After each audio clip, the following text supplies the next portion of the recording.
In 1799, inside a makeshift laboratory on the outskirts of Cairo, the French chemist Claude Louis Berthollet crouched at the edge of a salt lake and scraped a white crust from the surrounding limestone. He had sailed to Egypt as part of Napoleon's expedition, one of roughly 150 scientists, mathematicians, and engineers sent alongside 54,000 soldiers to map the culture and resources of the ancient world. What Berthollet found on those shores would reshape the foundations of modern chemistry. But the mineral itself was nothing new. The ancient Egyptians had been harvesting it from that exact depression, Wadi El Natrun, in the Libyan desert northwest of Cairo, for thousands of years. They called it natron, and it may be the most underestimated substance in human history. Today, a refined descendant of that mineral sits in nearly every kitchen in the Western world. It costs less than $1, and it can permanently eliminate one of the most stubborn, expensive, and misunderstood problems a homeowner can face: the biological contamination of pet urine soaked into carpet. This is Historia Prime. Let's get into it. Part 1. The Sacred Salt. Natron is a naturally occurring mineral, primarily a mixture of sodium carbonate decahydrate and sodium bicarbonate, with traces of sodium chloride and sodium sulfate. To the ancient Egyptians, it was not just a useful rock. It was central to their relationship with cleanliness, medicine, and the afterlife itself. Blended with natural oils, natron became an early form of soap. Undiluted, it cleaned teeth and served as a primitive mouthwash. Mixed into poultices, it created hostile environments for bacteria around wounds. But its most legendary application was in the pursuit of immortality. During the mummification process, embalmers removed the internal organs, then packed the body entirely in natron. The reason was chemistry, though they understood it as something closer to divine intervention. Natron is a powerful natural desiccant. It aggressively draws moisture from organic tissue, halting bacterial decomposition. When exposed to that same moisture, its carbonate content raises the pH to levels where flesh-eating bacteria simply cannot survive. A mineral so effective that it preserved human tissue for millennia. Temples maintained guarded storehouses for it. Trade routes were cut across the desert specifically to transport it. That mineral's modern, refined descendant is sodium bicarbonate, what we casually call baking soda. Part 2. From the natron lakes to your kitchen pantry. Berthollet's discovery at those Egyptian salt lakes turned out to be foundational. He observed that limestone reacting with salty water was continuously forming sodium carbonate through a natural process, essentially running a well-known laboratory reaction in reverse. The concentration of the salt and the heat of the environment were driving a chemical outcome that, under normal conditions, should not have happened. Berthollet published his findings, and his work on chemical equilibrium and the role of concentration in driving reactions laid critical groundwork for what Norwegian chemists Guldberg and Wåge would formally define in 1864 as the law of mass action, one of the pillars of modern physical chemistry. Meanwhile, back in Europe, a French surgeon named Nicolas Leblanc had patented a process in 1791 to produce sodium carbonate synthetically from common salt. His work opened the industrial pathway to mass-producing soda ash, the chemical ancestor of commercial baking soda. By the mid-19th century, this ancient Egyptian secret was becoming a household commodity. In 1846, an American physician named Dr. Austin Church and his brother-in-law John Dwight began refining and packaging sodium bicarbonate in Dwight's kitchen. They sold it in small paper bags through grocery stores, and the product took off. Their company, eventually known as Church and Dwight, became the world's largest producer of sodium bicarbonate. By the late 1800s, that iconic box had earned a reputation as an all-purpose household problem solver. Baking, cleaning, deodorizing, soothing burns, settling stomachs. But then something happened. As the 20th century brought the explosion of branded consumer goods, that simple box got pushed to the back of the shelf. Not because it stopped working, but because you cannot build a multi-billion-dollar industry around a product that costs 79 cents, has no patent protection, and solves problems permanently. Nobody buried baking soda. Nobody conspired against it. The economics simply did not favor it. A product with no patent means no exclusive manufacturer. No exclusive manufacturer means no marketing budget. No marketing budget means it fades from mainstream awareness, quietly replaced by specialized, branded alternatives that cost 10 to 20 times more. That brings us to the problem sitting in your living room right now. Part 3. The three-layer biological hazard. According to the American Pet Products Association's 2024 to 2025 National Pet Owners Survey, 71% of U.S. households now own at least one pet, approximately 94 million families. Dogs, cats, and other animals walking across wall-to-wall carpeting every day, and inevitably having accidents on it. When a pet urinates on carpet, most people treat it as a surface problem, a stain and a smell. It is not. It is a three-layer biological contamination event, and each layer is worse than the last. Layer 1 is the surface, the carpet fibers you can see. Within hours of an accident, bacteria in the environment produce an enzyme called urease, which attacks the urea in the urine and converts it into ammonia gas and carbon dioxide. As the moisture evaporates, that ammonia does not just float away. It crystallizes into ammoniated salt deposits that bond to carpet fibers at a molecular level. When the air is dry, these crystals are invisible and dormant. But when humidity rises, it rains, the AC cycles, the seasons change. Those crystals undergo a hygroscopic reaction, reactivating and releasing ammonia vapors and volatile sulfur compounds into the air. That phantom smell that comes and goes is not a new accident. It is the chemical ghost of an old one. Layer 2 is the carpet padding and subfloor underneath. This is the zone that almost no consumer product addresses honestly. Urine passes through surface fibers within minutes and absorbs into the foam padding. The visible surface stain might be the size of a tennis ball, but the hidden pool underneath often spreads to the size of a dinner plate or larger. In a climate-controlled home, this dark, warm, moist environment rarely dries completely.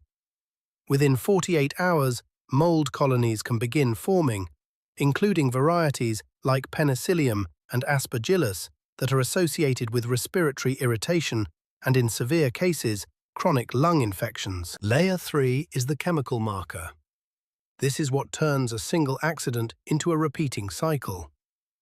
Cat urine contains an enzyme called corxin, which is a carboxylesterase produced only in feline kidneys. Corxin processes a precursor compound in the urine into felinine, an amino acid unique to the cat family. Felinine then slowly degrades into volatile sulfur-based molecules, particularly 3-mercapto-3-methylbutan-1-ol, that function as powerful territorial scent markers. To you, after a surface wipe, the spot smells clean. To your cat, whose olfactory system is orders of magnitude more sensitive, it is still broadcasting a chemical beacon that says, "This is the spot." Your pet is not being stubborn or spiteful. It is responding to hardwired biology, following a chemical signal that persists for months. Every return visit restarts the contamination cycle across all three layers. And this is not just an inconvenience. At concentrations above 50 parts per million, airborne ammonia causes rapid irritation of the eyes, nose, and throat. Prolonged exposure in an enclosed room can aggravate asthma, trigger bronchitis, and contribute to respiratory infections, particularly in children and elderly household members. Part 4. Why commercial products fall short. Now here is where we need to be fair. The most common commercial response to this problem is the enzymatic cleaner, typically a $15 spray bottle containing living bacteria colonies that produce specific enzymes, like uricase, to digest urine proteins and uric acid. In theory, this is elegant chemistry, and under ideal conditions, a fresh product, proper storage, immediate application to a fresh stain, enzymatic cleaners genuinely work. Plenty of pet owners have had real success with them. The problem is that ideal conditions and real-world conditions rarely overlap. Enzymatic cleaners depend on living organisms, and living organisms have a shelf life.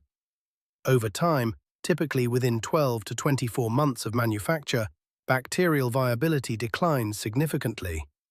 If the product was exposed to high temperatures during shipping or warehouse storage, enzyme proteins can denature, losing their three-dimensional structure and their ability to function. If you previously cleaned the same spot with a bleach-based or antibacterial product, the chemical residue in the carpet can kill the enzymes on contact. And even when everything goes right, a surface spray has limited ability to penetrate dense foam padding where the bulk of the contamination has migrated. It addresses Layer 1 effectively. Layer 2 and Layer 3, the deep mold zone and the pheromone markers, largely remain intact. This is not a conspiracy. It is a structural limitation of the product format. A spray bottle delivers a thin layer of liquid to the surface. The physics of absorption mean the urine reached the padding within minutes, but the treatment stays mostly on top. The result for many households is a frustrating cycle. The surface smells better for a while. Humidity returns. The ammonia crystals reactivate. The pet detects the residual scent markers. Another accident, another bottle. Professional steam cleaning introduces a different problem. The extreme heat can sometimes set protein-based stains into synthetic carpet fibers rather than removing them, essentially cooking the contamination into the material. Your house smells fresh for 2 to 4 weeks, then the cycle restarts. Over the 10 to 15-year lifespan of a pet, a family can easily spend several $100s, sometimes over $1,000, cycling through products and professional cleanings for a recurring problem that was never fully resolved at its chemical root. Part 5. The $1 Protocol. The solution is to attack all 3 layers simultaneously. Here is the step-by-step protocol, and the chemistry behind each step matters, so follow it in order. Step 1. Immediate extraction. The moment you discover a wet stain, stack clean, dry towels over it and press down hard with your full body weight. You are physically forcing liquid upward from the padding into the towel. Do not rub. Rubbing shears carpet fibers and pushes the contamination outward, expanding the affected zone. Step 2. The acid neutralization. Mix equal parts white distilled vinegar, which is a 5% acetic acid solution, with warm water. Do not use apple cider or balsamic vinegar. They will stain. Saturate the affected area generously, covering at least 1.5 times the visible surface stain, because urine wicks outward as it sinks downward. The acetic acid reacts with the alkaline ammonia compounds, breaking them apart through a straightforward acid-base neutralization. Let this sit undisturbed for 10 to 15 minutes. Step 3. The desiccant layer. While the carpet is still damp from the vinegar solution, pour a thick, generous layer of pure sodium bicarbonate, baking soda, over the entire treated area. Baking soda serves multiple functions here. It is mildly alkaline, which helps break the bond of stubborn uric acid crystals clinging to fibers. It also acts as a powerful desiccant. Just as natron drew moisture from tissue in Egyptian tombs, baking soda draws moisture and dissolved contaminants upward from the carpet base. Work the powder gently into the fibers with a stiff brush. You will notice fizzing where the baking soda contacts vinegar residue. This is carbon dioxide being released, a standard acid-base reaction producing water, CO2, and sodium acetate. The fizzing itself is not doing heavy lifting on its own. The real work is the combination of acid neutralization from step 2 and the desiccant absorption in this step working together. Step 4. The oxidative treatment. This step targets the pheromone markers, the chemical signal calling your pet back. Mix 1 cup of fresh 3% hydrogen peroxide with 1 teaspoon of clear liquid dish soap. Pour this solution slowly and evenly over the baking soda layer. Hydrogen peroxide is a strong oxidizer. When it contacts organic material, it releases reactive oxygen species that break down the molecular bonds of urine pigments, including the urobilin that causes yellow staining, and, critically, oxidize the volatile sulfur compounds and phelanine derivatives that constitute the scent markers. Eliminating the scent marker breaks the behavioral cycle. A critical safety note: do not combine vinegar and hydrogen peroxide in the same sealed container. In a closed vessel, they can form peracetic acid, which is irritating at any concentration and genuinely hazardous at higher ones. Applied sequentially in the open air, as described here, this is not a concern, but the precaution is worth stating clearly. Also test hydrogen peroxide on a hidden corner of your carpet first, as it has mild bleaching properties that can lift dye from dark or delicate fabrics. Step 5. Dry and vacuum. Let the treated area dry completely in place, 12 to 24 hours, depending on humidity. Place an overturned laundry basket over the spot to protect it. As it dries, the baking soda crust absorbs moisture, shattered ammonia crystals, and neutralized odor compounds. Once bone dry, vacuum thoroughly with strong suction. 1 application, 3 layers addressed. Total material cost, under $1. Part 6. Honest limitations. I want to be direct about what this protocol cannot do. If a pet has been repeatedly saturating the exact same spot for months or years, and the urine has fully penetrated through the padding, through the subfloor, and into the structural wood, causing actual rot, no chemical treatment of any kind will reverse physical material damage.